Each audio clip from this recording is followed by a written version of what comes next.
Good morning all of you. मेरा नाम है अवनीश कुशवाहा और पॉलिटी में वैसे हम लोगों ने काफ़ी कुछ कवर कर लिया था।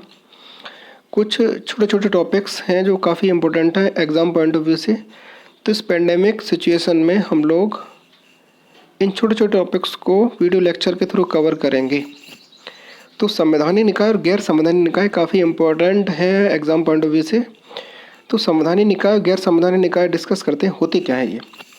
संवैधानिक निकाय अर्थात जिनका संविधान में प्रोविज़न दिया गया है, इन सब के संवैधानिक निकायों के आपको आर्टिकल्स मिलेंगे। गैर संवैधानिक निकायों के आपको आर्टिकल्स नहीं मिलेंगे। इनको पार्लियामेंट के थ्रू बनाया गया है। संवैधानिक निकायों में सबसे पहले हम लोग डिस्कस करते हैं संघ लोक सेवा आयोग। तो एक एक करके सारे डिस्कस करेंगे, जैसे कि संघ लोक सेवा आयोग है, राज्य लोक सेवा आयोग है, वित्त आयोग है, अनुसूचित जातियों के लिए राष्ट्रीय आयोग है, अनुसूचित जनजातियों के लिए राष्ट्रीय आयोग है, भाषाई अल्पसंख्यक वर्गों के लिए विशेष उपबंध। तो ये काफ़ी इम्पोर्टेंट टॉपिक्स हैं जिनको हम कवर करेंगे और गैर संवैधानिक निकायों को भी कवर करेंगे। तो सबसे पहले हम लोग संवैधानिक निकायों को कवर करेंगे। तो संवैधानिक निकायों में सबसे पहले बात करते हैं हम लोग संघ लोक सेवा आयोग, UPSC, union public service commission, जिसको हम लोग काफ़ी सुनते आए हैं कि अभी हाल ही में यूपीएससी का जो एग्ज़ाम है वो उसकी डेट आगे बढ़ा दी गई है पेंडेमिक सिचुएशन की वजह से। तो सबसे पहले UPSC, union public service commission.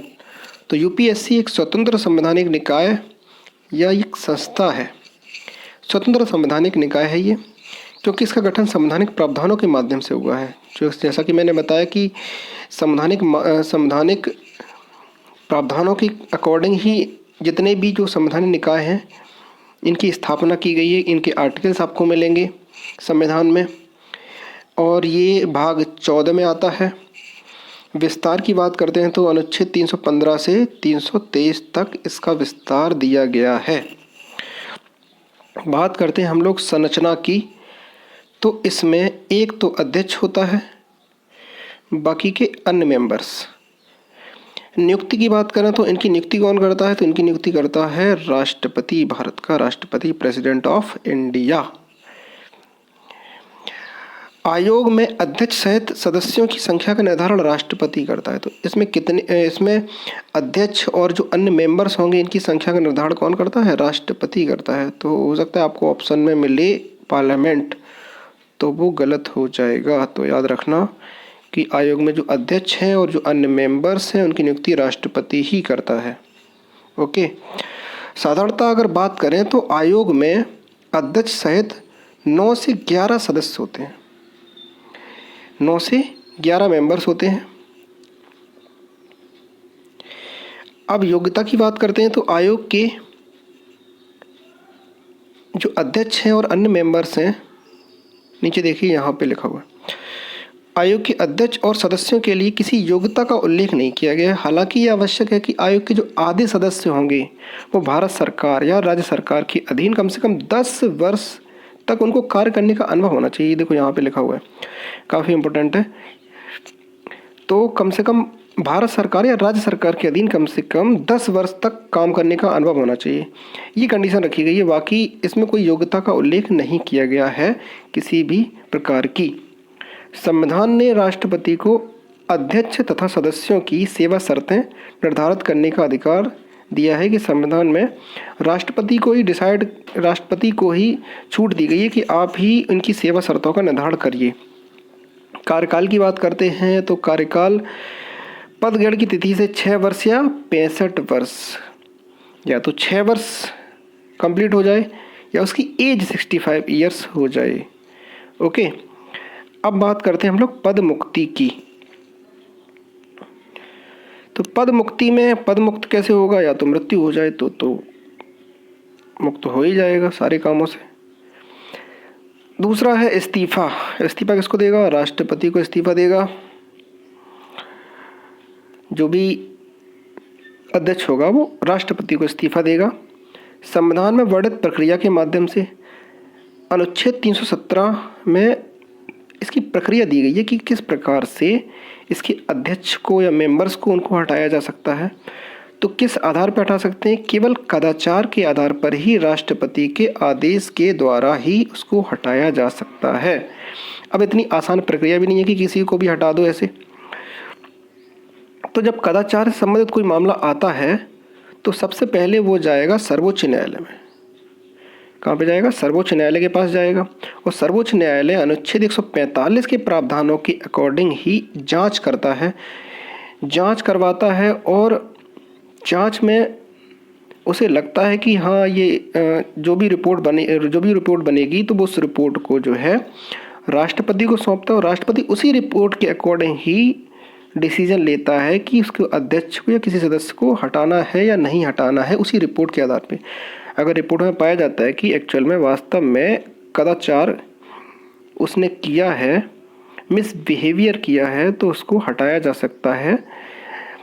संविधान में ऐसा प्रोविज़न है। अब बात करते हैं हम लोग कार्य की।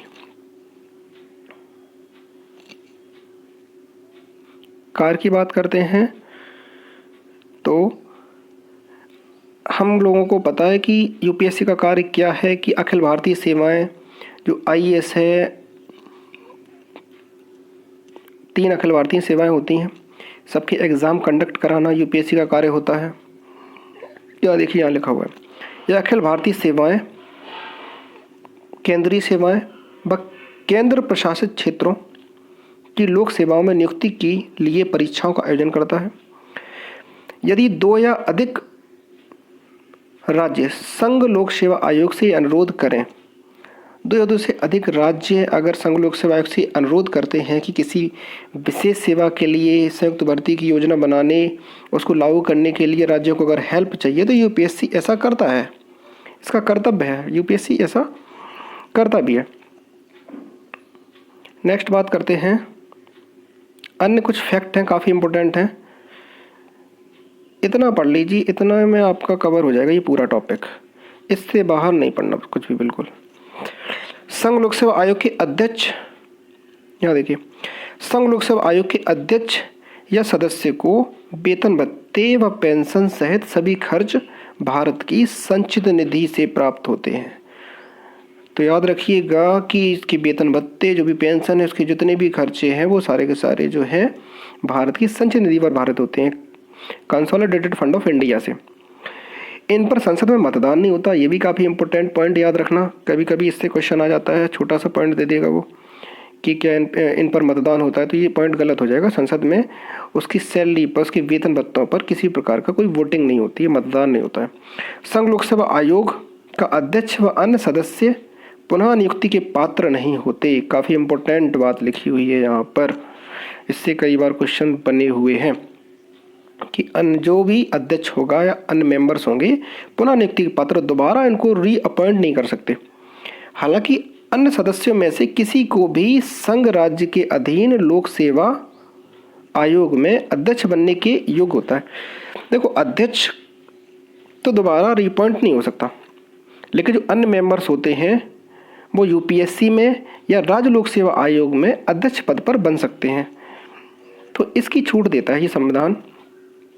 संघ लोक सेवा आयोग का अध्यक्ष कार्यकाल के बाद भारत सरकार या राज्य सरकार के अधीन किसी नियोजन या नौकरी के में पात्र नहीं हो सकता। तो यूपीएससी का अध्यक्ष अगर उसका कार्यकाल पूरा हो जाता तो भारत सरकार या राज्य सरकार के अधीन किसी भी प्रकार के नियोजन में नहीं संलग्न हो सकता। तो इस प्रकार से हमारा ये टॉपिक कवर हो जाता है। इसके बाद हम लोग इसके क्वेश्चन आंसर कर लेंगे, ठीक है। अगले लेक्चर में हम लोग इसके क्वेश्चन आंसर कवर कर लेंगे, तो ये आपका कंप्लीट हो जाता है। Thank you for watching. Next video में हम लोग अगली चीज़ें डिस्कस करेंगे। Thank you.